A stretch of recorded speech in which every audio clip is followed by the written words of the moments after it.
Hey everybody, it's Jeff Kikel here with T-Werx and Entrepreneur Essentials again. Welcome for another week, and I have my very good friend Gary Kasper here, who is the foremost authority that I know on identity theft and is an expert in especially personal identity theft and helping people understand what you're facing, because it is a major issue, you know, with all the Equifax and all these issues that have happened.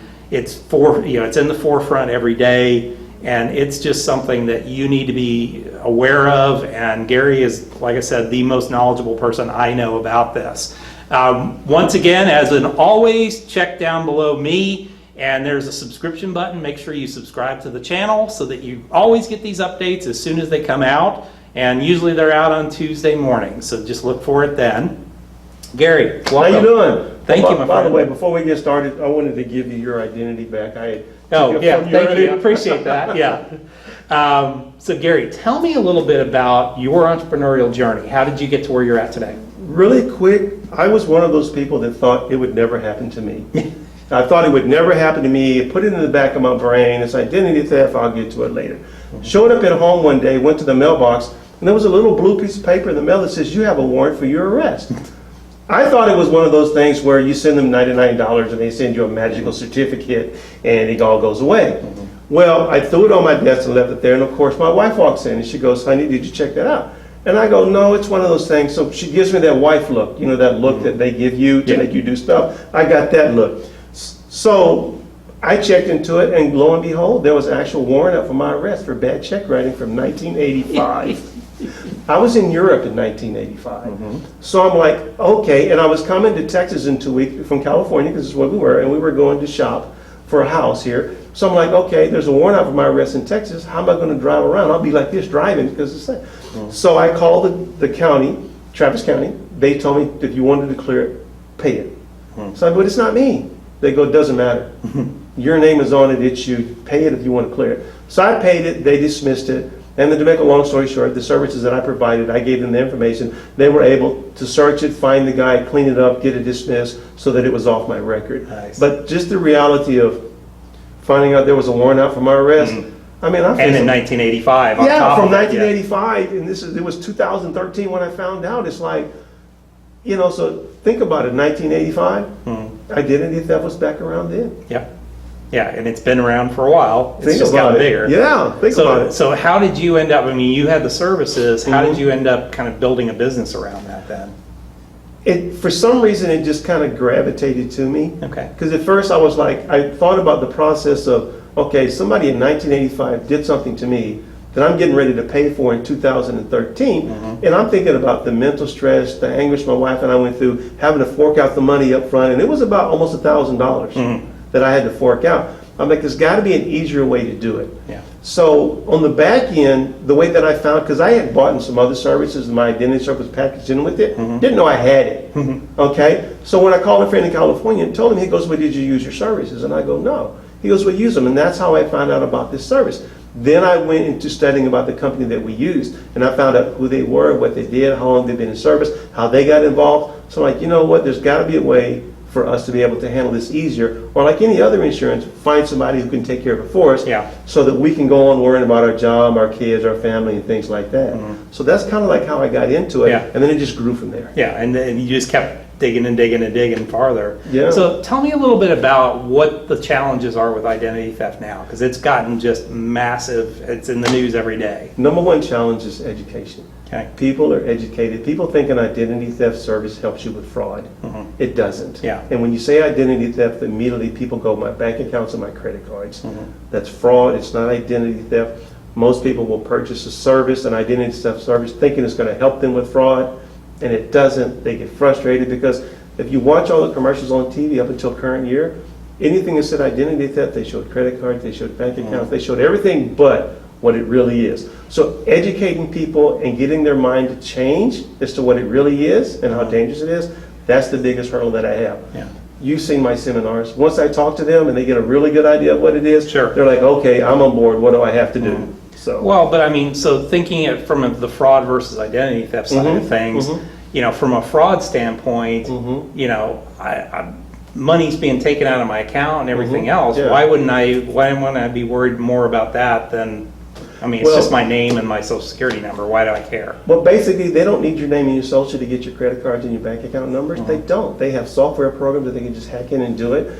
And if you read the rules and regulations established by the Federal Trade Commission, they're responsible. The banks, the credit card companies and the bank institutions, they're responsible and liable for that debt and that loss. Okay. As long as you report it within the specified time. Which you've brought up before. That's where a lot of people lose it, because they'll get that brand new credit card and they'll hear that brand new, yes, welcome, congratulations on your Wells Fargo Super Plutonium Titanium $500 million limit on that card, right? And then the very next line, they say, you're zero liable for any unauthorized purchases or uses on this debit or credit card.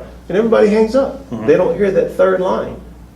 As long as you report it within the specified time. Yeah. And if you don't know what that is, matter of fact, I was in the bank talking to an actual bank president last week. She wasn't really clear on what the rules were. When I asked her, she goes, oh, it's 60 days. Well, I'm like, yes, ma'am, but there's one more before that.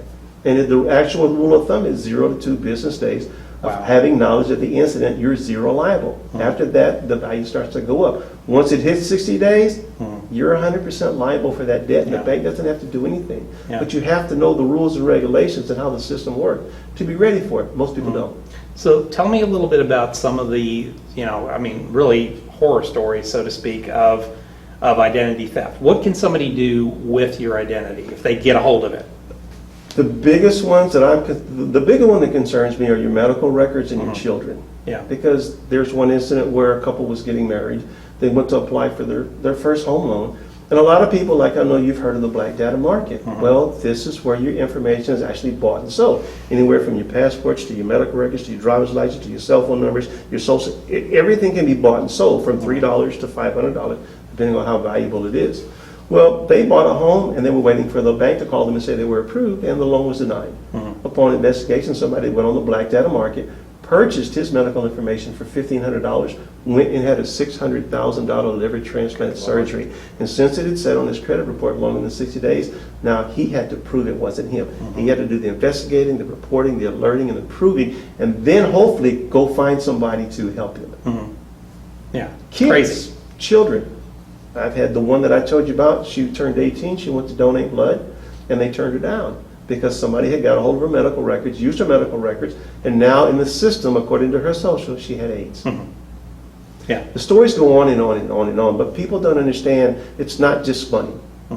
People think that they want the money in their bank account. They don't want your money. They want your identity just so they can go out and create more money and stick you with they can the end deal. up with they can end up with more money in the end by doing that. And people think that, I'll wait for it to happen and then I'll deal with it. I've got friends that have been carrying letters around for 20 years, proving who they are because of the same identity theft situations. Yeah, yeah.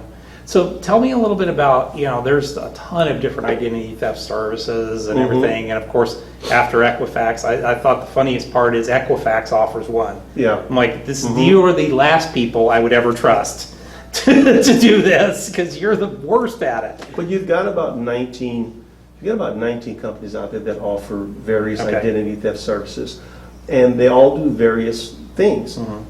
What you want in an identity theft service is you want somebody that does what you call full restoration, which basically means they take your case and they do everything it takes to restore your identity.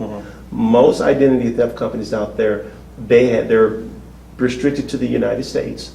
They don't have in-house investigators. They normally will have to outsource it to another investigator or another attorney to come in and help. And so they're limited to what they do. There's only one full service restoration company out there, and you of course know who they are.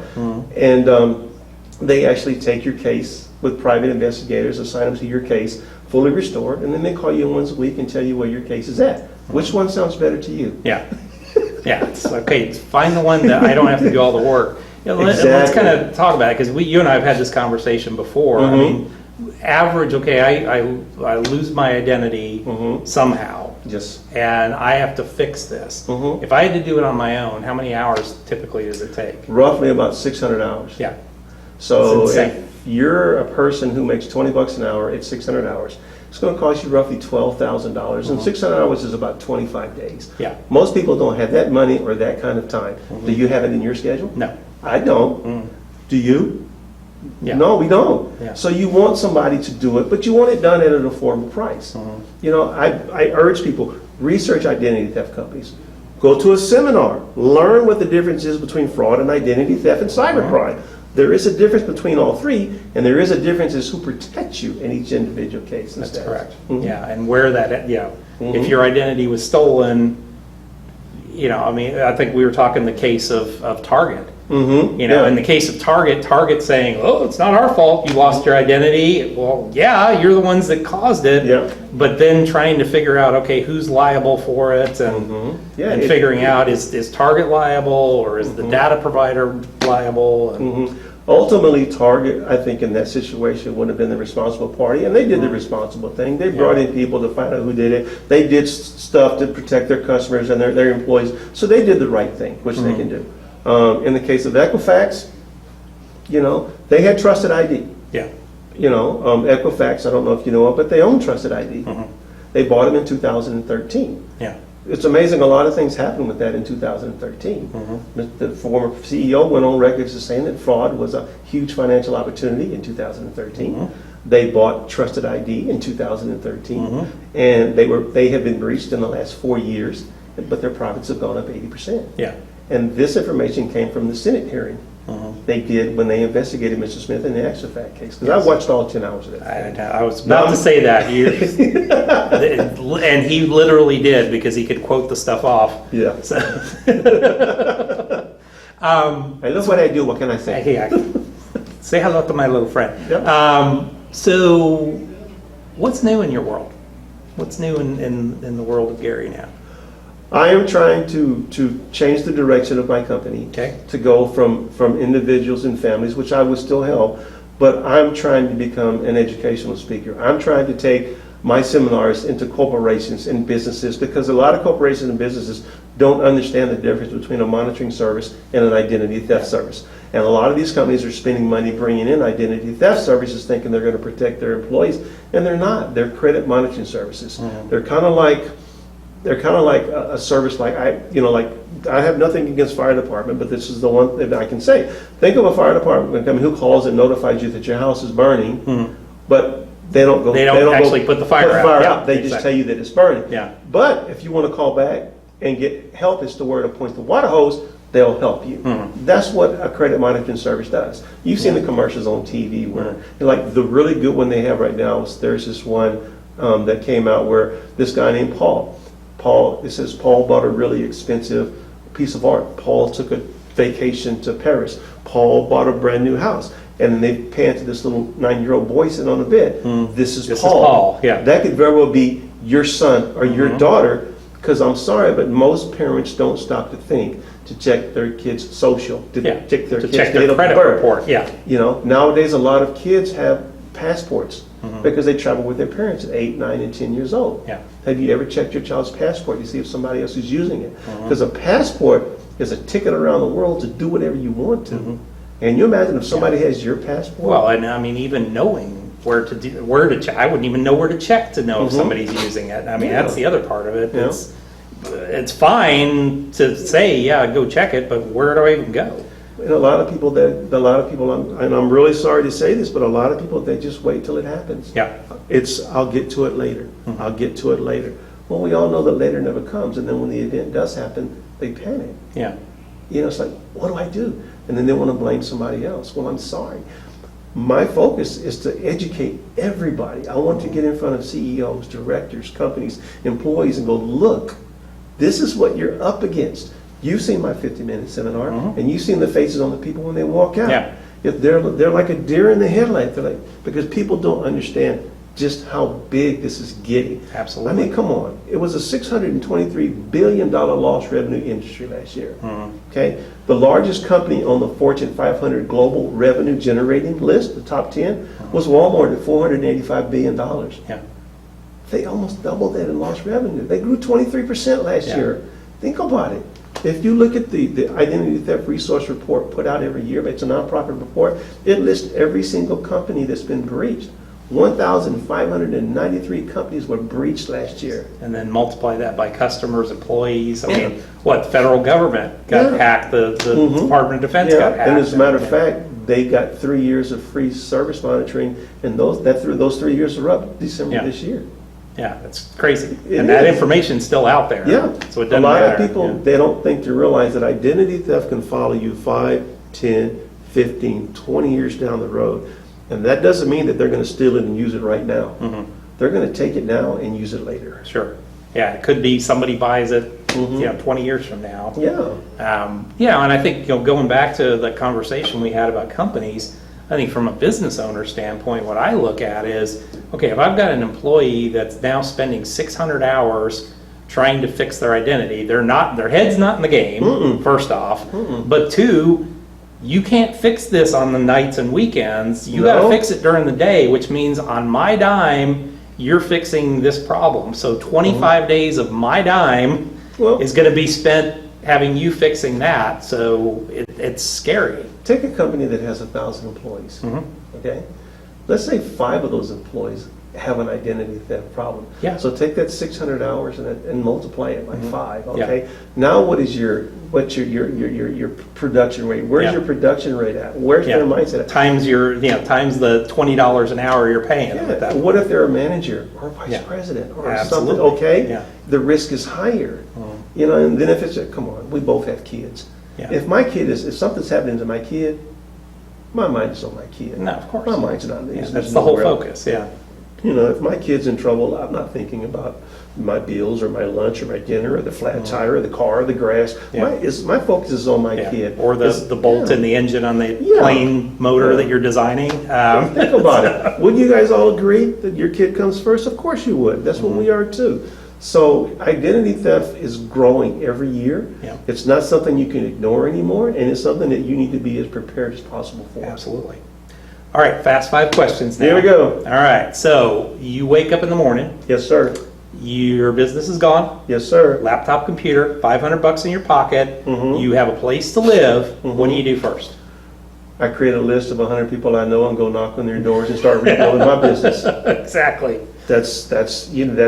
I've always been told duplication is the best business model in the world. If it worked for me before, it'll work for me again. So just get up and knock, knock, knock. Hey, this is what I offer, and just start building all over again. Yep, outstanding. What was the biggest business the biggest entrepreneurial error that you've ever made? Well, don't take this wrong, but trust in people to do what they say they were going to do. Yeah. I have a lot of clients that they'd sign up for the service, and we have to build a secure website. Okay, and they'll say they'll do it, and then I'll see them a month later. Hey, did you get that built? Oh, not yet. Did you get that built? Oh, not yet. Okay, great. I had one customer, and he waited 8 months, and when he finally built it, he comes to me and goes, Gary, I finally built my service, and I go, really? He goes, yeah. But guess what? I go, what? There's a warrant for my arrest in Florida, and I don't know about it. So people, you might want to have known you might want to build it. Okay.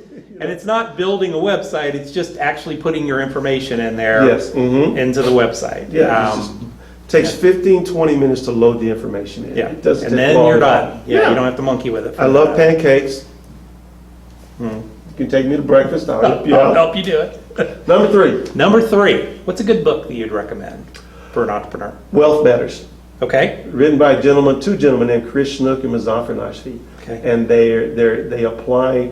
It's a really good book on building a network marketing company, which we all know that all companies take the shape of a network marketing structure in one way or another. Yeah. And their values and the way that they did it, it's in there. Makes a lot of sense. They talk about competence, incompetence, structure, mind, how to put it together, how to work. Really good book. Wealth Matters, Chris Snook and Muzaffar Nashvi. You'll enjoy the book. Love it.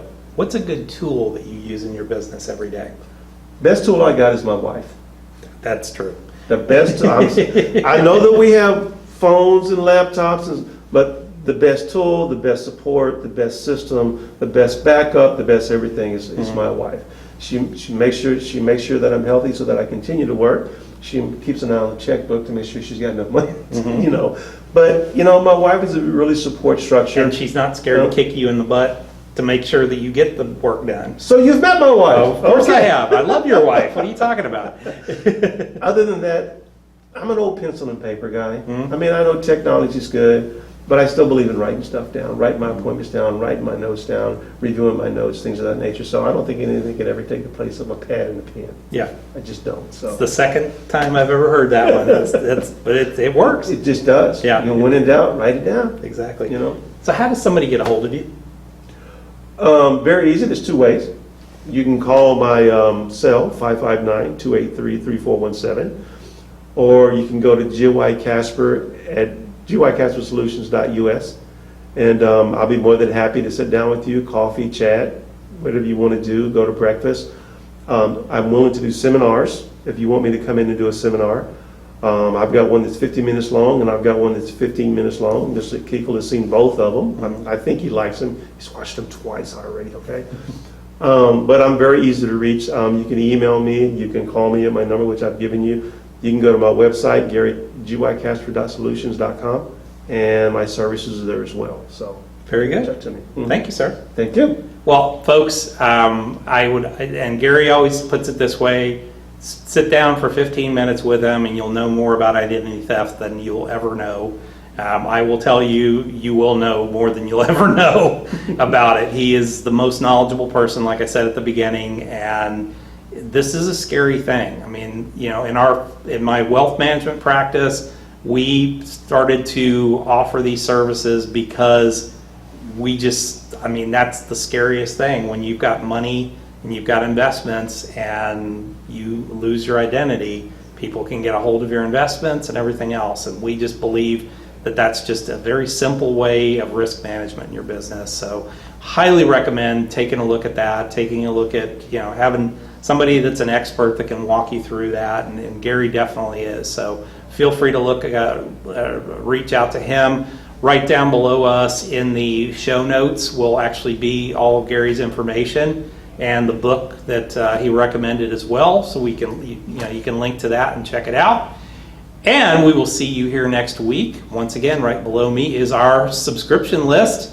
Make sure you subscribe so that you will be on the list for when the new shows come out each week. And we will see you here next week.